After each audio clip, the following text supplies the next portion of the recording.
کیا کہتے تھے؟ خطبہ ارشاد فرمایا کرتے تھے. ٹھیک ہے بچوں. اب ہوا یہ کہ جب صحابہ کرام کی تعداد, یا اس کو ایسے کہہ لو کہ جب مسلمانوں کی تعداد بہت بڑھ گئی, تو پھر آپ صلی اللہ علیہ وآلہ وسلم کے لیے صحابہ کرام نے ایک ممبر تعمیر کروا دیا لکڑی کا. اب آپ صلی اللہ علیہ وآلہ وسلم جب اس ممبر پہ بیٹھنے کے لیے یا تشریف رکھنے کے لیے جانے لگے اس ممبر کی طرف, تو کہیں سے رونے کی آوازیں آنے لگ گئی. کہیں سے رونے کی آوازیں آنے لگ گئی, بلک بلک کے بچوں کی طرح کوئی چیز سسکیاں لے لے کے رو رہی تھی. کچھ سمجھ آیا؟ نہیں. وہ کون سی چیز تھی جو بلک بلک کے رو رہی تھی؟ بچوں, یہاں آپ سب کو سبحان اللہ کہنا ہے کہ وہ خشک تنا بچوں کی طرح رو رہا تھا. نہیں سمجھ آیا؟ اب بھی نہیں سمجھ آیا؟ وہ خشک تنا جس پہ ٹیک لگا کے آپ خطبہ دیا کرتے تھے, اس کو آپ کی فرقت نے رلا دیا کہ اب تو آپ کے لیے ممبر تعمیر ہو گیا, اب آپ مجھ پہ ٹیک نہیں لگائیں گے, اور اس کو یہ توفیق نہیں ملے گی, اس کو یہ اعزاز نہیں ملے گا کہ رسول اللہ صلی اللہ علیہ وآلہ وسلم اس سے ٹیک لگائیں. تو وہ اس لیے رو رہا تھا. سمجھ آئی؟ سمجھ آئی میری بات؟ اب کیا ہوا کہ آپ صلی اللہ علیہ وآلہ وسلم نے جب یہ منظر دیکھا تو آپ اس تنے کے قریب گئے جو کہ بچوں کی طرح رو رہا تھا. آپ اس کے قریب گئے. یہ سوچو کہ وہ کیسے رو سکتا ہے؟ کیا اس کی آنکھیں ہیں؟ کیا اس کی ناک ہے؟ کیا اس کا منہ ہے؟ کیا اس کے آنسو کیسے نکلیں گے؟ لیکن وہ رو رہا تھا. کیوں؟ کیونکہ یہ تو معجزہ ہے. اور کس کا معجزہ؟ معجزہ میرے نبی سیدنا احمد مشتبہ محمد مصطفیٰ صلی اللہ علیہ وآلہ وسلم کا. آپ نے فرمایا, اب اس خوش تنے کے پاس گئے, اس کو سینے سے لگایا, اور جب اس کو سینے سے لگایا تو چونکہ اس کو تو آپ کی جدائی نے رلایا تھا نا, تو چونکہ آپ اس کو اپنا محبوب مل گیا, یعنی آپ صلی اللہ علیہ وآلہ وسلم مل گئے, تو وہ جو بچوں کی طرح رو رہا تھا وہ تنا خاموش ہو گیا. وہ تنا خاموش ہو گیا. تو حضور صلی اللہ علیہ وآلہ وسلم نے اس پہ کیا فرمایا کہ اگر میں اس خشک تنے کو اپنے سینے سے نہ لگاتا تو یہ قیامت تک میری جدائی میں اسی طرح روتا رہتا. اور پھر آپ نے کہا کہ اچھا بھائی, جب بچے جب روتے ہیں, ناراض ہو جاتے ہیں, تو پیرنٹس یا ان کے بڑے یا ان کے ٹیچرز انہیں کوئی انعام دیتے ہیں نا. کیوں دیتے ہیں نا؟ تاکہ وہ خوش ہو جائیں, اور ان کا جب اندر سے ایک ہیپی فیلنگ آئے گی اور وہ خوش ہو جائیں گے تو پھر کیا ہوگا؟ وہ رونا چھوڑ دیں گے. ٹھیک ہے, اور اپنی بات بھول جائیں گے, اور اپنا جو بچے کی کوئی بھی ضد ہوتی ہے, کوئی بھی خواہش ہوتی ہے, وہ خواہش پھر کیا ہو جائے گی؟ پوری ہو جائے گی, ختم ہو جائے گی.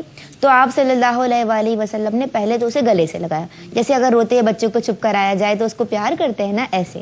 اب کہا کہ اگر تیری مرضی ہو, اب اسے انعام دے رہے ہیں کہ بھائی اس کو اور ذرا بہلا رہے ہیں, سمجھ لو جیسے بچوں کو بہلایا جاتا ہے. اگر تیری مرضی ہو, کس سے کہہ رہے ہیں؟ خشک تنے سے. اگر تیری مرضی ہو تو تجھے دوبارہ سے باغ میں لگا دوں, تجھے دوبارہ سے باغ میں لگا دوں, تاکہ نئی سرے سے تیری جڑیں پھیلیں اور تجھ پہ پھل آئیں, اور لوگ تجھے تیرا پھل کھائیں, تیرے سائے میں آرام کریں اور تجھے دعا دیں, اور تو اس طرح اور خوش ہو جائے گا. یا اگر تو چاہے تو میں تجھے اس سے بھی بڑا انعام اللہ کی برکت سے, یا اللہ کا نبی ہوں تو اس کے وسیلے سے میں تجھے یہ بھی انعام دلوا سکتا ہوں کہ تیری جڑوں کو یا تجھے تنے کو میں جنت کے باغ میں لگا دوں. اور اگر جنت کے باغ میں لگا دوں گا تو پھر جنتی تیرے سائے میں بیٹھیں گے, جنتی تیرا پھل کھائیں گے, اور تیری جڑیں جو ہیں وہ جنت کے باغوں میں پھیلیں گی. سمجھ آئی؟ تو اب تنے نے کیا کہا ہوگا؟ تنے نے کیا مانگا ہوگا بتاؤ؟ جنت میں جانا مانگا ہوگا یا دنیاوی باغ میں لگنا مانگا ہوگا؟ ہاں, کہاں بولا ہوگا بھائی؟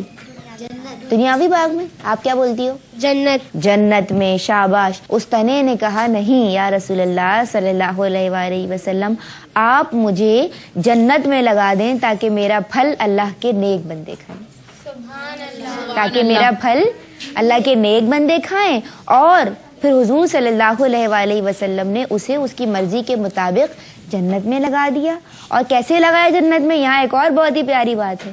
اس کو مٹی کھود کے, یعنی ایک طرح سے اس کی قبر بنا کے اس کو دفنا دیا. کس میں؟ مٹی میں دفنا دیا. اور جہاں وہ مٹی میں دفنایا اور وہاں وہ جنت میں لگ گیا. سبحان اللہ. اب اس سے ایک اور بات سمجھ میں آئی کہ اگر ہم جیسے ہم مرتے ہیں تو ہمیں بھی تو دفنانے کا کانسیپٹ ہے نا. جب تک مریں گے نہیں تب تک جنت کیسے ملے گی؟ سمجھ آ رہی ہے بیٹا میری بات؟ تو حضور صلی اللہ علیہ وآلہ وسلم نے بھی کیا کیا, اس کو دفنا دیا اور وہاں اس کو جنت مل گئی. تو اس کا مطلب موت بھی برحق ہے, اور اگر اللہ نے ہمیں پیدا فرمایا ہے تو اللہ ہی کو اختیار ہے کہ وہ ہم سے ہماری روح کو بھی قبض کر لے, اور ہم سب کو فنا ہے, ہم سب کو موت آنی ہے, لیکن ہم سب کو اپنے اعمال اچھے رکھنے ہیں تاکہ ہم سب کو کیا مل جائے؟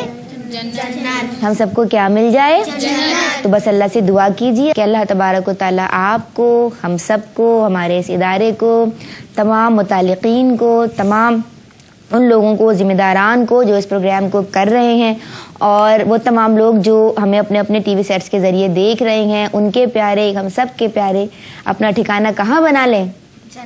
کہاں بنا لیں؟ بس اس دعا کے ساتھ آگے بڑھتے ہیں. اب کیا سمجھ آیا؟ پوائنٹس کیا سمجھ آئے؟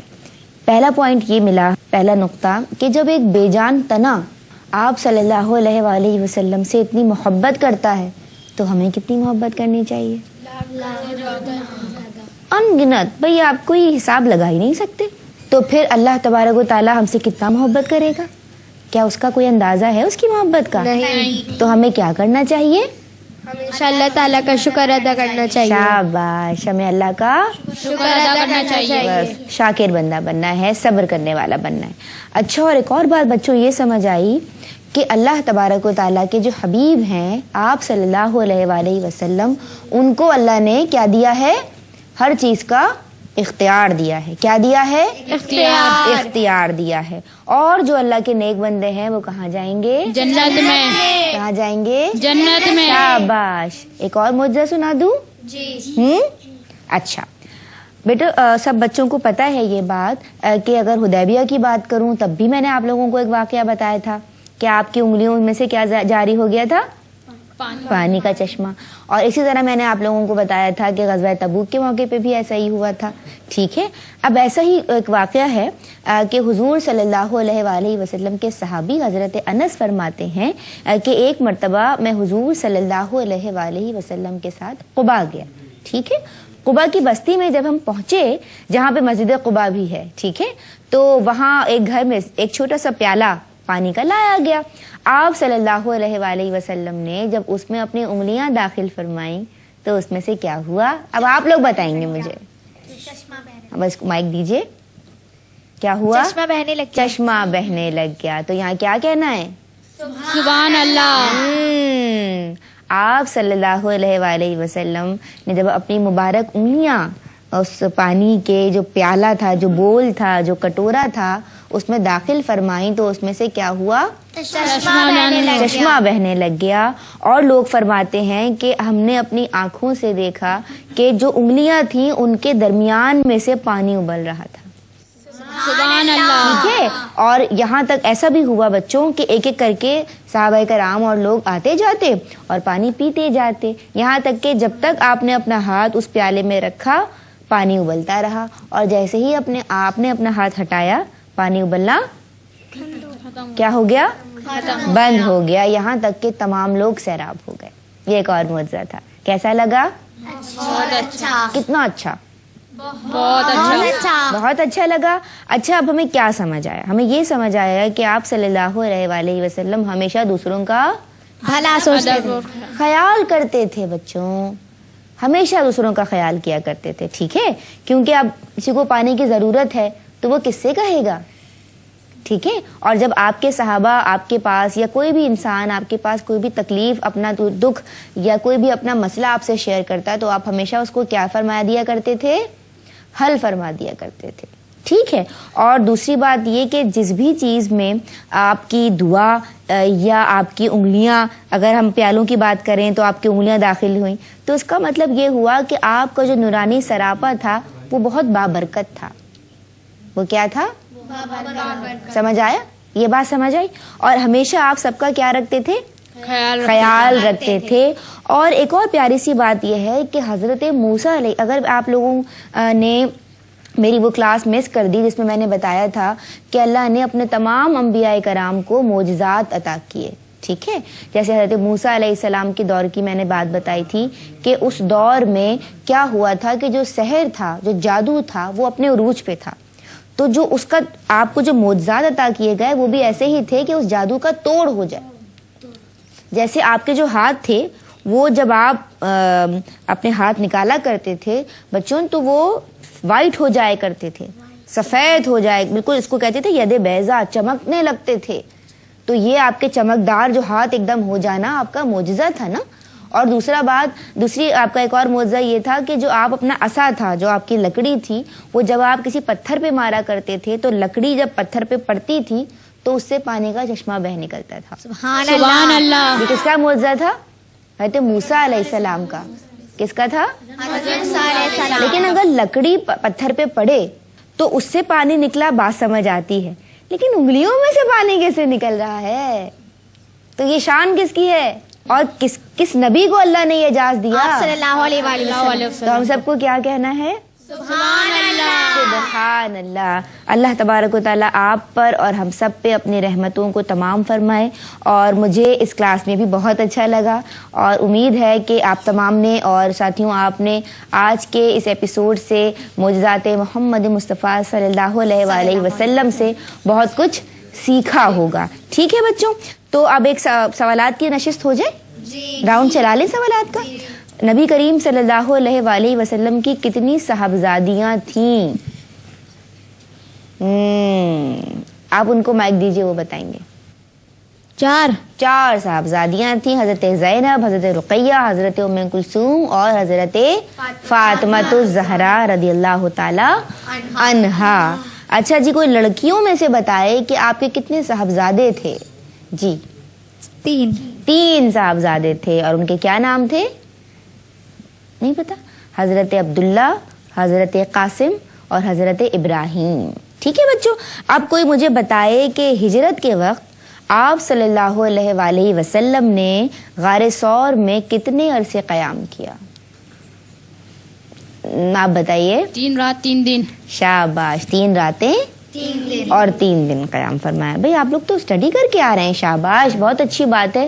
اور ساتھیوں یقیناً آپ بھی بہت کچھ سیکھ رہے ہوں گے.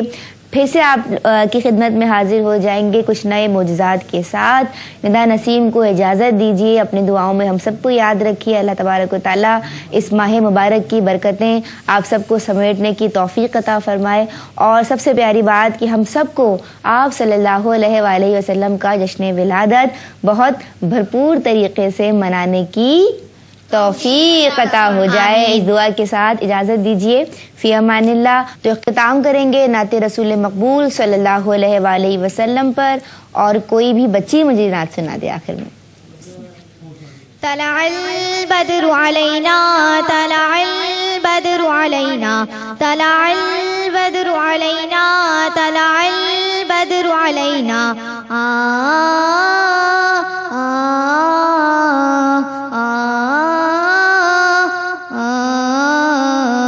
لوگوں آواز دو سب کو, دیکھ لو آکاش کے رب کو.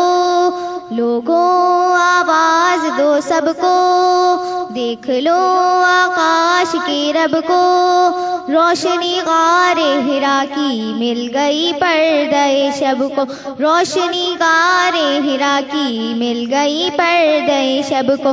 بارش نجم و قمر ہے آج سے حکم سحر ہے, بارش نجم و قمر ہے آج سے حکم سحر ہے.